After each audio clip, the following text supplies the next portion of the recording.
I stood there, staring at the towering steel fence that now encircled my ranch. A bold sign hung dead center on the locked gate. Private HOA property, no trespassing. I blinked. My own land fenced off, locked tight, like I was the intruder. I shook the gate. It didn't budge. I'd been gone 2 days, visiting my mom in Dallas. 2 days. And in that time, the HOA, which had been hounding me for months, had barricaded me out of my own property. A heavy padlock sealed the only Gatineau code. No key, no explanation, just that smug sign acting like it owned the place. But here's the kicker.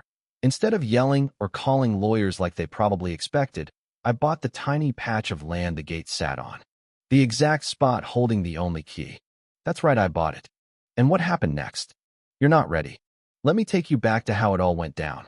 My name's Caleb Holt, 44, a retired paramedic living on a 40-acre ranch just outside San Antonio, Texas. After years of saving lives, I scraped together enough to buy this quiet slice of land where I could raise goats, grow pecans, and wake up to nothing but birdsong. Then the HOA showed up.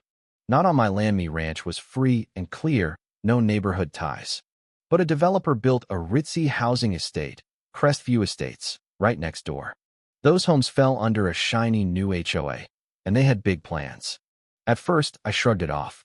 They moved next to me, not the other way around. I had fences, signs, clear boundaries. But the HOA had other ideas. It started with letters official-looking nonsense like, "Your shed's color violates community aesthetics," or "Please relocate your pickup from view." I laughed. They had no authority over me. My land wasn't in their HOA. Then came the visits. A guy named Victor Crane, sporting a name tag and a smirk, showed up. "We're building a cohesive community," he said. "Your property's visible from our homes, and it's not aligning with our vision." I offered him some goat feed to go with his attitude. He didn't come back, but the HOA kept pushing. Soon, I noticed surveyor flags near my fence. Strangers with clipboards snapped photos along my property line. I confronted one. He muttered about boundary reviews and bolted. My land's boundaries were verified when I bought it, but I sensed trouble. I checked with the county clerk, and an old-timer at the desk warned me. If an HOA's sniffing around, they'll try anything. Watch your back. He wasn't kidding. I drove to Dallas to check on my mom after her knee surgery, stayed 2 nights, and returned to find a gleaming metal fence steel mesh, tall as a wall wrapped around my entire ranch. No warning, no notice, just locked out. The only entrance sat on a 5-by-5-foot plot jutting out from Crestview Estates. A quick online check showed the HOA had quietly bought that sliver 2 weeks earlier. They were clever. They didn't touch my land. They fenced their border, trapping me inside. I couldn't reach the gate without stepping on their property, and they owned the key, the access, the power. I was livid, but as they say, the best revenge isn't loud, it's strategic. That night, I didn't call the sheriff or rant online. I called my buddy Marcus, a real estate agent who owed me for helping rebuild his garage after a storm. "Find out who owns the land under that gate," I said. "I want it." He laughed, thinking I was joking. I wasn't. 3 days later, he called back. The guy who sold that plot to the HOA still owns a strip behind it, connecting to the main road. He's selling. I wired the money before he finished talking. That strip, the only access to the gate from the road, was mine. Better yet, it included a maintenance shed holding the gate's only key. I didn't tell the HOA. Not yet. I waited until their big HOA picnic, parked my beat-up Chevy at my new property's edge, and stepped out with a no trespassing sign. As I hammered it into the dirt, Victor Crane stormed over, polo shirt pristine. "What's this?" he snapped. I smiled. "Just marking my land." His jaw dropped. "Excuse me." "Yup," I said, handing him the deed. "The land behind your fence? Mine now." I pulled the gate key from my pocket, gave it a twirl, and said, "Guess I'll let myself in whenever I want." He stood there, frozen. But the next day, things got wilder than I ever expected.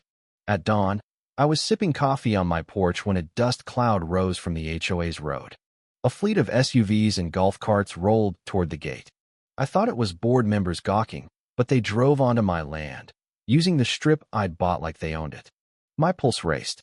One SUV parked inches from my steps, and out stepped Victor, 2 HOA cronies, and a woman in a sharp suit, Eleanor Voss, Crestview's legal counsel.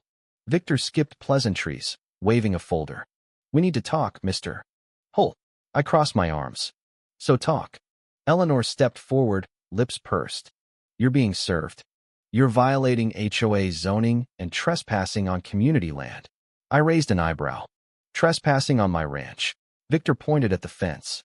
You're inside our secured perimeter. Eleanor pulled out a map. Your ranch is now classified as internal green space within Crestview Estates. I stared, stunned. You're turning my ranch into a park?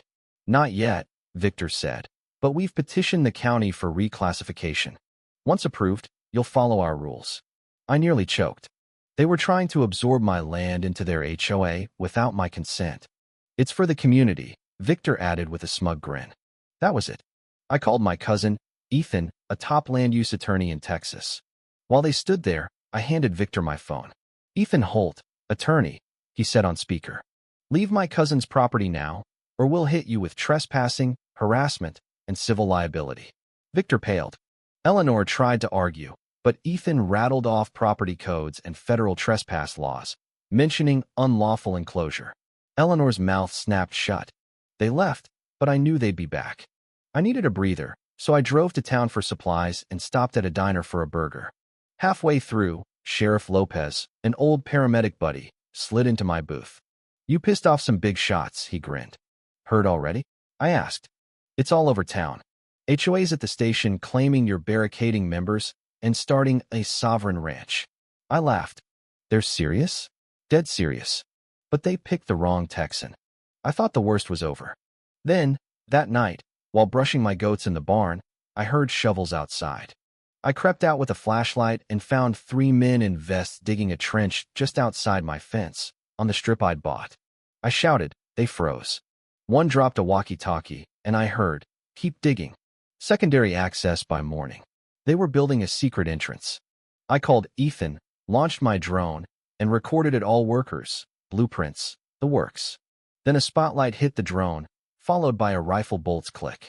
A warning shot rang out. My drone crashed. I hid behind a hay bale, heart pounding.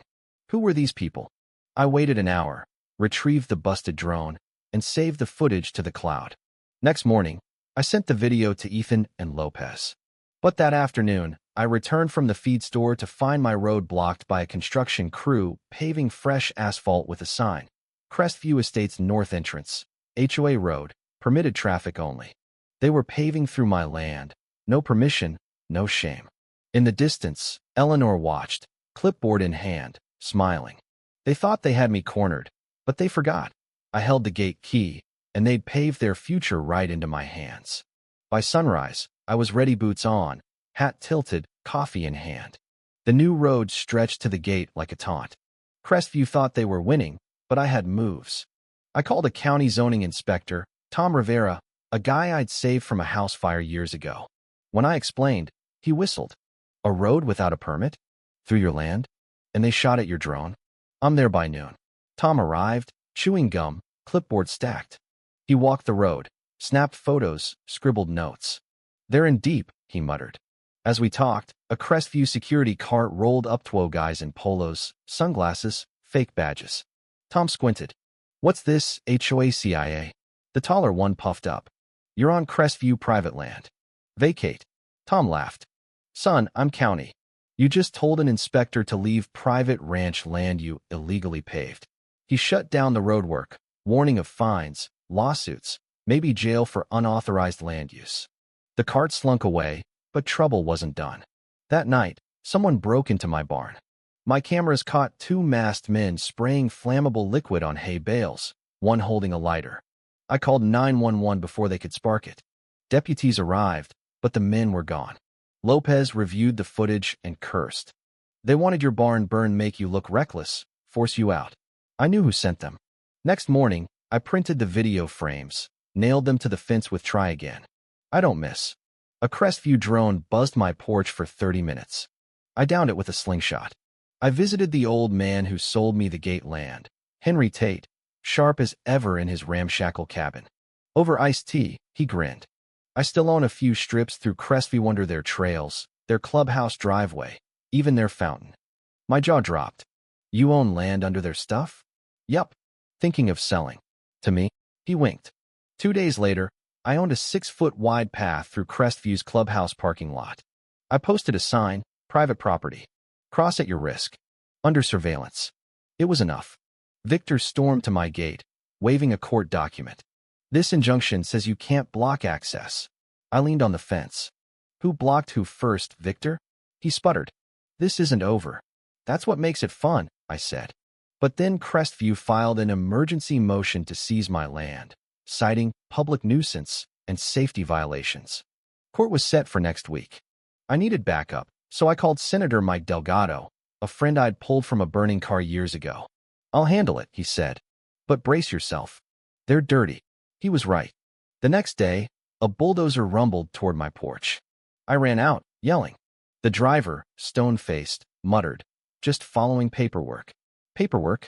Sheriff Lopez's squad car screamed in, lights blazing. "Cut it," he shouted. The bulldozer stopped. Lopez snatched the driver's Permita forged county document with a fake seal. "Felony fraud," he growled, impounding the machine. I didn't feel safe. I felt targeted. This was war. That night, I sat on my porch, shotgun ready, my dog Scout at my feet. My ranch, my sanctuary, was a battlefield. I told Ethan I wanted Crestview exposed. My plan: share everything: drone footage, break-in videos, Tom's photos, fake permits. I sent it to Lisa Moreno, a local reporter known for busting scams. She called the next day, floored. "Can I film at the ranch?" She arrived with a cameraman, capturing the fence, gate, road, and security patrols. I laid it all bare. The segment aired at 6 p.m. HOA Rogue, Rancher Fights Land Grab. It hit 3 million views in 24 hours. Crestview's website crashed, their socials vanished, and protesters rallied outside their clubhouse with signs like "Free Caleb" and "No fences, no lies." I thought it'd slow them down. Nope. 3 days before court, a bank letter claimed my ranch was being foreclosed for missed payments. I owned it outright, no mortgage. At the bank, the clerk looked baffled. Crestview filed for $17,000 in delinquent assessments: fence shadows, unapproved goats, barn roof glare. I laughed, bitter. Ethan got the judge to issue a cease and desist, freezing Crestview's actions until the hearing. But 2 nights before court, my power cut out: not a storm, but a clean slice to the main line. Scout barked, but the culprit was gone. No lights, no cams. They wanted me weak. I wasn't the same guy anymore.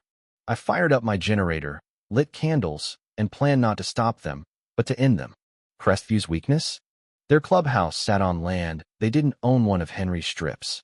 I held the deed. At sunrise, the day before court, I nailed an eviction notice to their glass doors: trespassing on private property. Cease operations. Owner, Caleb Holt. I hammered it loud, news cameras rolling. Lisa whispered, "Going live in 5, for..." Victor burst out, sweating, yanking the notice. "What's this?" I kept walking. "Read it, Victor. Your empire's on my land." "This won't hold," he yelled. Counting on it, I grinned. The clip went viral. Farmers, veterans, city folks cheered. A GoFundMe hit $100,000. Crestview panicked, serving me a nonsense order for obstructing HOA operations. Ethan laughed. Middle schooler with a thesaurus wrote this. The night before court, I reviewed everything: deeds, footage, fake bills. At 2 a.m., Scout stirred. Boots crunched outside.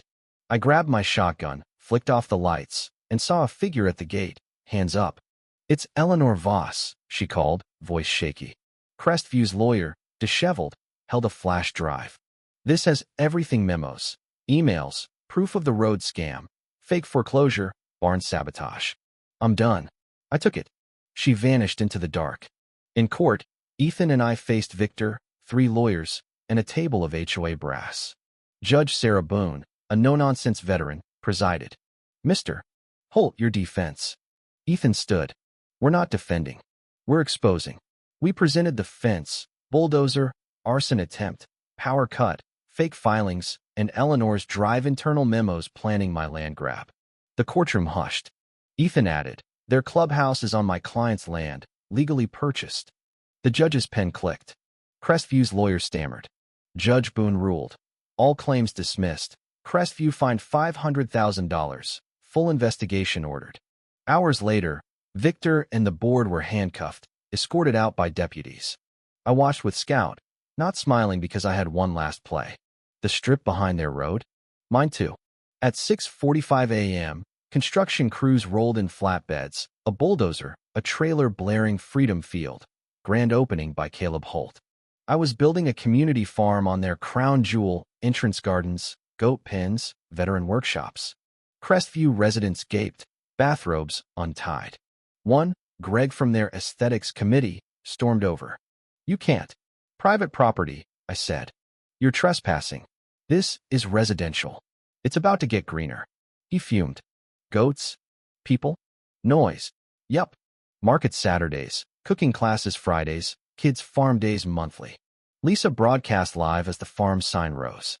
"The gate key belongs to the man with the farm," she said.